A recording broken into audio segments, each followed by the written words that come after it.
안녕하세요. 주원도서자매의 램입니다.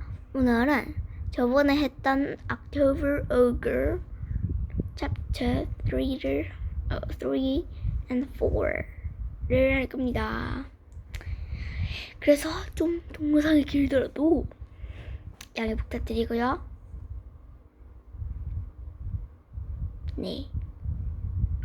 그럼 읽으러 가볼까요? 고고싱. 짜잔. Chapter 3. Yummy Mummy Fingers. They ran through the dark fog. Brian was laughing like crazy. Bradley bumped into something and fell. He landed on a couch. The other 3 kids piled on top of him. Bradley's hand touched something furry, and he yelled, "It's a wolf!" They were all tangled up in each other's arm and legs. Bradley felt his Mount Rushmore box crunch. Lucy started to laugh. "No, it's a paper blanket," she said. Nate gasped. "Is that fake too?" He asked, pointing ahead of them. Out of the mist, a white ghost floated toward them. It was wearing a sheet with holes cut out for the eyes. The ghost was carrying a plate. "Have a yummy finger?" the ghost asked kids. The plate held what looked like bloody human fingers. "I'm not eating any mummy's fingers," Nate yelled. "He said yummy, not mummy," Brian said. "Besides, they're cookies." He grabbed one and popped it in his mouth with raspberry frosting. Bradley, Lucy each took one. "No, thank you," Nate said politely. "Excuse me," Bradley said to the ghost. "Have you seen a bunch of other kids? They came in a while ago." The ghost laughed. "Follow the footprints," he said, then disappeared into the darkness. Ooh, ooh, ooh. "It's a yummy finger, not mummy finger." Right, yes.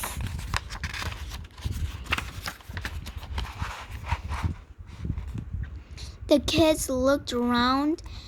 They saw more spider webs and bats hanging from the ceiling. "The ghost didn't answer my question," Bradley said. "They never answer questions," Nate muttered. Lucy giggled. "Ghosts are so rude," she said. Just then another figure appeared in front of them. "Oh no, look!" Nate whispered. He scrunched back into the fake fur blanket. The figure was wearing torn, dirty clothes as if he had just crawled out of a grave. The space all over his shoulder, where his head should have been, was empty. The zombie held out a basket. The kids looked inside. A dead-looking face stared back at them. Nate yelled and tried to hide behind Brian and Lucy. Bradley gulped.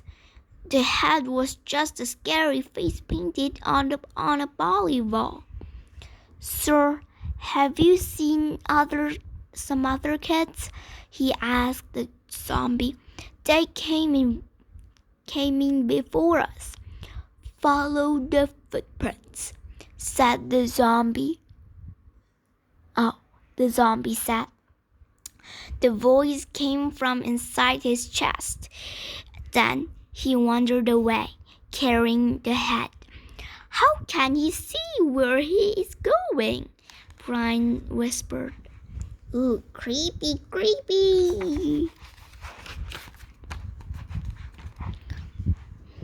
They keep telling us to follow these dumb footprints, Bradley said. Why wouldn't he tell me where those other kids are? Because they ate them, Nate wailed. Nate, ghosts and witches and ogres aren't real, Bradley said. They are all fake guys. But what if zombies and ogres were real? Nate insisted. What if they really wanted to eat kids? They'd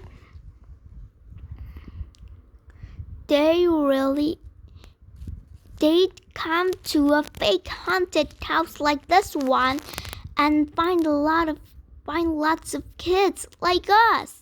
Suddenly, they heard a loud squealing noise. It sounds like a pig, Lucy said. Oh no, Nate said. One of the kids was dressed as Miss Piggy. The ogre got her. What ogre? Brian said. The only ogre we saw was the one outside. And that was just some grown-up in a costume. Can we leave now? Nate asked. I have enough Halloween forever. We can't leave. We have a mystery to solve. What mystery? Nate asked.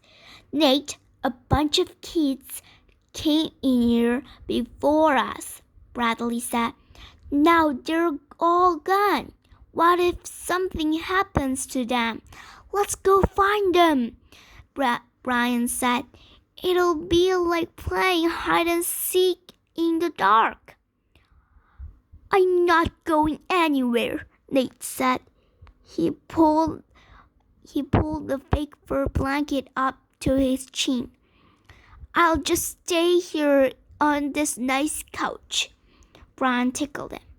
What if the zombie comes back to get your head? He asked. Come on, Nate, Lucy said. The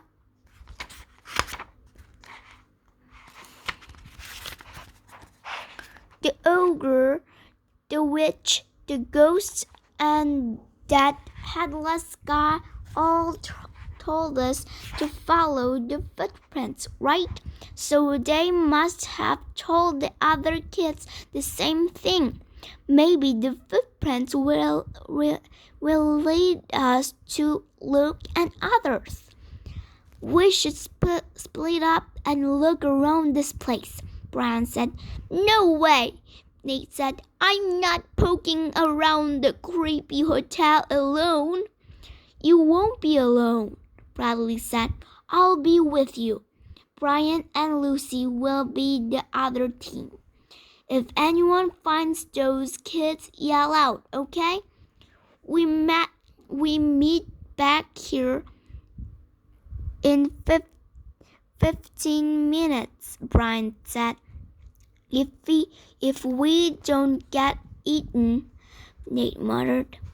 First, I'm getting rid of this, Bradley said. He wiggled out of the cardboard box and dropped it behind the couch. Okay, let's split up, Brian said. Come on, Lucy, let's follow these footprints. The pair disappeared in the fog. Now it's just us, Nate whispered to Bradley.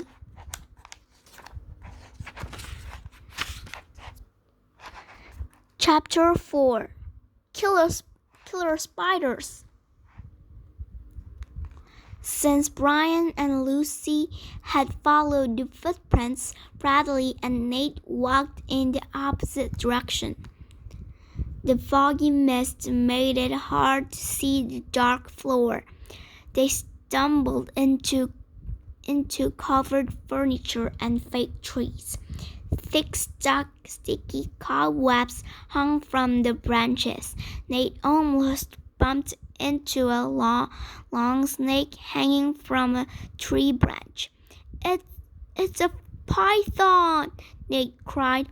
They can swallow a kid whole. Nate, it's just a fake snake, Bradley said.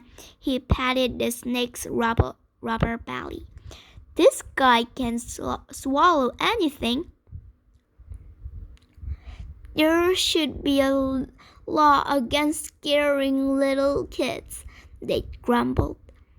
Bradley continued walking, feeling his way in the dark, misty place.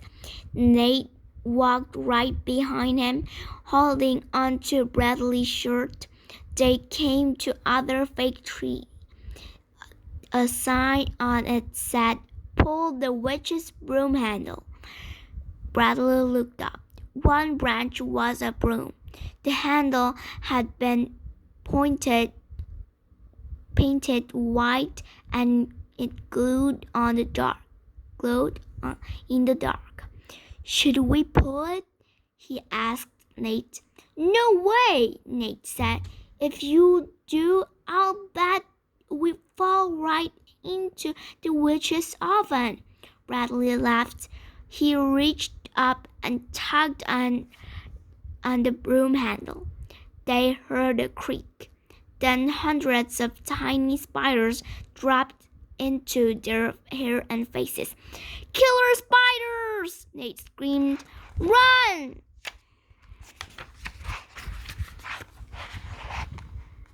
Bradley spit out a spider that had landed on his mouth. They're plastic, Nate. Tiny plastic spiders. Boy, do I hate Halloween, Nate said. He shook a bunch of the others of the spiders out of his hair. Shh, Bradley said. He clamped a hand over Nate's mouth. Do you hear something? It was like a voice coming from underwater. It sounded hollow and scary. People are yelling, Nate said. Maybe it's Luke and those other kids, Bradley said. Or it could be your brother and Lucy, Nate said. Maybe the witch is cooking them. Can you tell where the sounds are coming from? Bradley asked. They both peered into a gloomy room. All they saw was mist, darkness, and the twinkly ceiling lights. Look, there's an exit sign, Nate said. He took Bradley's shoulder and turned him around. Bradley saw the real red exit sign high on one of the walls. We can't get out of here, Nate said. I've got my allowance money. I'll buy us ice cream at Allie's Diner. We can't just leave, Nate, Bradley said. What about those missing kids? Besides, we're supposed to meet Brian and Lucy in a few minutes. Suddenly, they heard another yell. This time it was closer. Bradley recognized Lucy's voice yelling, Brian! It's Lucy, Bradley said. Maybe she and Brian found those other kids. Bradley shouted back, Lucy, where are you? Over here, came Lucy's voice. Follow the green footprints. Okay, Bradley shouted. To Nate, he said, help me find those footprints again. How do we know that's really Lucy? Nate asked. It could be the witch pretending to be Lucy.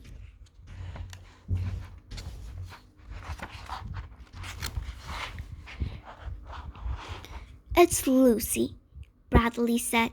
He tugged Nate toward where he thought the boys had come from. They kept walking through the darkness. Soon Bradley could make out the glowing footprints. Here they are, he said. Here who are? Nate whispered. The footprints, Bradley said. They followed the glowing green prints. But a minute later, the footprints stopped. So did Bradley. Nate bumped into him. What's wrong? Nate asked. Bradley felt Nate's breath on the back of his neck.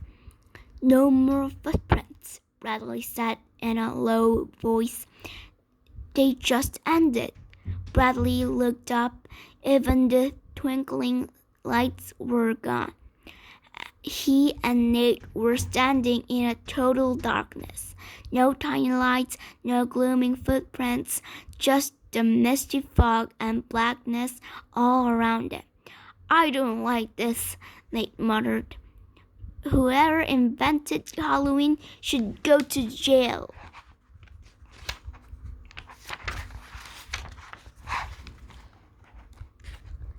It's like a cave, Bradley whispered. He remembered one time when he and Brian were playing ghosts in their grandmother's attic. Bradley had hidden behind an old mattress, and Brian shut off the light to scare him. The attic felt and smelled just like this. This is weird, Bradley said. He reached his arms right out into the darkness.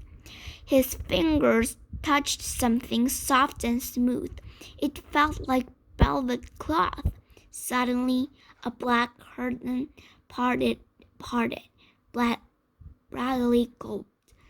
A bright light revealed Lucy standing like a statue.